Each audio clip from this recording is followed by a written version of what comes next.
Welcome to ज्ञान सेतु। तो आज है पॉलिटी फाउंडेशन बैच की लेक्चर नंबर 1 और इस क्लास में हम संविधान सभा को पढ़ेंगे। संविधान सभा को पढ़ने से पहले हम आखिर ये जानेंगे कि संविधान और राज्य व्यवस्था में क्या अंतर होता है, किसको हम संविधान कहेंगे, किसको हम राज्य व्यवस्था कहेंगे। तो कुछ बेसिक टर्मिनोलॉजी है उसके ऊपर बात करेंगे और साथ साथ इसके सिलेबस के ऊपर हम बात करेंगे। तो जो लोग नोट कर रहे हैं आप चीज़ों को साथ साथ नोट्स करते हुए, नोट बनाते हुए अपना चलेंगे। तो चलिए हम शुरू करते हैं अपने लेक्चर 1 को। सबसे पहले तो हम बात करते हैं आखिर संविधान है क्या चीज़। तो संविधान, अगर आप संविधान को देखेंगे तो ये दो शब्द से मिलकर बना है, एक सम और एक विधान, जिसमें सम का अर्थ होता है सम्मान, सम का अर्थ क्या होता है सम्मान, और विधान का अर्थ होता है कोई कानून, यानी एक ऐसा कानून जो सभी के लिए सम्मान हो, वही हमारी संविधान कहलाता है। लेकिन इतना सी डेफिनेशन क्लियर नहीं हुआ। तो नियमों और कानूनों का एक ऐसा संकलन जो किसी देश का शासन चलाने के लिए आवश्यक हो, संविधान कहलाता है। नियमों और कानूनों का ऐसा संकलन, कलेक्शन जो किसी देश के शासन को चलाने के लिए आवश्यक हो, वही हमारी कहलाती है क्या, तो वही कहलाती है संविधान। ठीक, अब आगे अब बात करते हैं राज्य व्यवस्था के। हमने बात की किसी भी देश को चलाने के लिए जो नियम कानून बनाए जाते हैं वही कहलाती है कौन, संविधान। तो फिर राज्य व्यवस्था क्या है, तो जो संविधान आपकी लॉ बना दी, अब उस लॉ को व्यवहार में लाना है तो वही कहलाती है हमारी राज्य व्यवस्था। तो संविधान को व्यवहार में लाना ही राज्य व्यवस्था कहलाता है। संविधान आप जानते हैं एक पुस्तक है जिसमें कई सारी जो है आपकी नियमें लिखी गई हैं और जो व्यवस्था बनाई गई है उसी को पॉलिटी कहते हैं, ध्यान में रखेंगे। तो जो नियम बना दी गई है जिसमें लिखा गया है वो संविधान है, और जो नियम को व्यवहार में लाना है वही कहलाती है राज्य व्यवस्था। आई होप आपको इतनी क्लियर हो गई। तो फिर हम बारे में जानते हैं उसके थोड़ा सा तुलना करके कि संविधान क्या है। तो हमने बात किया कि संविधान जो है नियमों एक कानूनों का एक संकलन है, परंतु इस नियम कानून को जो लागू करते हैं वही व्यवस्था कहलाती है राज्य व्यवस्था। जैसे उदाहरण के लिए मान लीजिए आर्टिकल 17 में ये कहा गया है कि अस्पृश्यता नहीं होगी। अस्पृश्यता क्या होंगी, नहीं होंगी, छुआछूत नहीं होगी।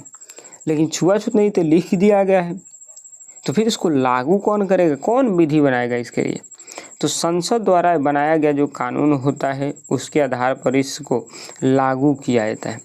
तो ये लिखा गया है तो ये कहलाएगा संविधान, जबकि उसको व्यवहार में ला दिए वो कहलाएगा आपकी राज्य व्यवस्था। तो राज्य व्यवस्था जो है संविधान प्लस संविधान संसद द्वारा बनाए गए कानून और न्यायालय के निर्णय के बराबर होता है। तो आई होप आपको इतनी चीज़ें क्लियर हो गई। चलिए, तो आई होप आपको वो चीज़ें क्लियर हो गया कि आखिर संविधान क्या है और राज्य व्यवस्था क्या है। अब आइए हम जानते हैं कि इस चैप्टर में हम किन किन टॉपिक को पढ़ेंगे इस पूरे बुक में हमारी। तो आइए उन टॉपिक को लिख लीजिए, हम इस चैप्टर को कल से शुरू करेंगे। टॉपिक ध्यान देंगे इधर। सबसे पहले हम पढ़ेंगे भारत के संवैधानिक विकास को लेकर के, जिसमें हम रेगुलेटिंग एक्ट को पढ़ेंगे जिसमें ब्रिटिश नियंत्रण की शुरुआत हुई। फिर पिट्स इंडिया एक्ट को पढ़ेंगे जिससे द्वैध शासन का प्रारंभ हुआ।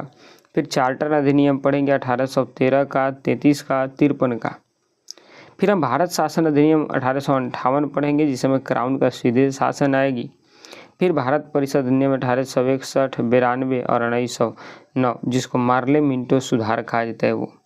और फिर हम इसमें स्वतंत्रता अधिनियम 1947 पढ़ेंगे जहाँ पर ब्रिटिश राज का अंत हो जाएगा। तो एक बहुत बड़ी सेगमेंट है। अच्छा, इसको मैं अभी नहीं पढ़ाऊँगा। अब आप पूछिएगा क्यों। देखिए, ये इसको अगर अच्छे से समझना चाह रहे हैं तो मैं इसको पॉलिटी के लास्ट में ये जो है सेक्शन पढ़ाऊँगा, ताकि चीज़ें आपके दिमाग में पहले से भरी रहेगी और जब इसको पढ़िएगा तो नज़र के सामने दिखने लगेगा। तो बेहतर तरीका होता है यहीं पढ़ने का। तो इसको हम पढ़ेंगे लास्ट में, अभी नहीं। ठीक, तो ये पहला सेगमेंट है हमारी। दूसरा सेगमेंट में हम संविधान के निर्माण के बारे में पढ़ेंगे, जिसमें हम मेनली संविधान सभा के बारे में पढ़ेंगे, किसका गठन कब हुआ, कार्यप्रणाली क्या है, इसकी कौन कौन सी जो समितियाँ थी, डॉक्टर अम्बेडकर की इसमें क्या योगदान थी, वो सारी चीज़ हम इसमें पढ़ेंगे। फिर हम पढ़ेंगे भारतीय संविधान को बनाने के लिए कौन कौन से प्रमुख स्रोत का यूज किया गया, जिसमें हम ब्रिटेन के संविधान, अमेरिका के, आयरलैंड के, कनाडा के, मैक्सिको के, कई सारे देशों के, ऑस्ट्रेलिया हो गया, दक्षिण अफ्रीका हो गया, जापान हो गया, इस सभी देशों के संविधान में से क्या क्या प्रावधान लिया गया उसके बारे में पढ़ेंगे। फिर हम बात करेंगे भारत के संविधान की विशेषता के बारे में कि किस प्रकार का संविधान है, लिखित है, अलिखित है, लचीला है, कठोर है, कौन सी है। ठीक, तो ये दूसरा सेगमेंट। तीसरा सेगमेंट हमारी भाग पर अब चलाती है, जिसमें हम प्रस्तावना पहले पढ़ेंगे और तब उसमें हम संघ के बारे में, भाग 1 के बारे में, पार्ट 1 के बारे में पढ़ेंगे। किसके बारे में? पार्ट 1 के बारे में। ठीक, तो ये पार्ट 1 हम इसमें पढ़ेंगे संघ और राज्य क्षेत्र, और साथ ही पार्ट 2 फिर से भाग 2 पढ़ेंगे नागरिकता के बारे में। ठीक, फिर इसके बाद हम भाग 3 में पहुंचेंगे, जहां पर मौलिक अधिकार को पढ़ेंगे और ये अधिकार 12 से 35 अनुच्छेद तक पढ़ेंगे। फिर चौथे भाग में राज्य के नीति निर्देशक तत्व पढ़ेंगे और उसके बाद से भाग 4 के एक पढ़ेंगे, जिसमें हम मौलिक कर्तव्य के बारे में पढ़ेंगे, जिसको भारतीय संविधान में 42वें संविधान संशोधन द्वारा जोड़ा गया था, जिसमें कुल 11 कर्तव्य बताया गया, तो उसके बारे में हम इसके बाद पढ़ेंगे।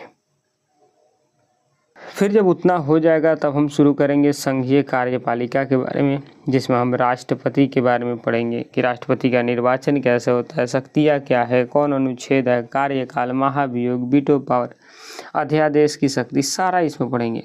फिर हम प्रधानमंत्री एवं मंत्री के बारे में पढ़ेंगे। फिर हम महान्यायवादी कंट्रोलर एंड ऑडिटर जनरल के बारे में पढ़ेंगे। जब इतना कंप्लीट हो जाएगा तब हम भारत की सांसद के बारे में पढ़ेंगे, जिसमें मेनली लोकसभा, राज्यसभा, संसदीय प्रक्रिया, वित्तीय विवरण, इन सारे टॉपिक को हम इसमें पढ़ेंगे।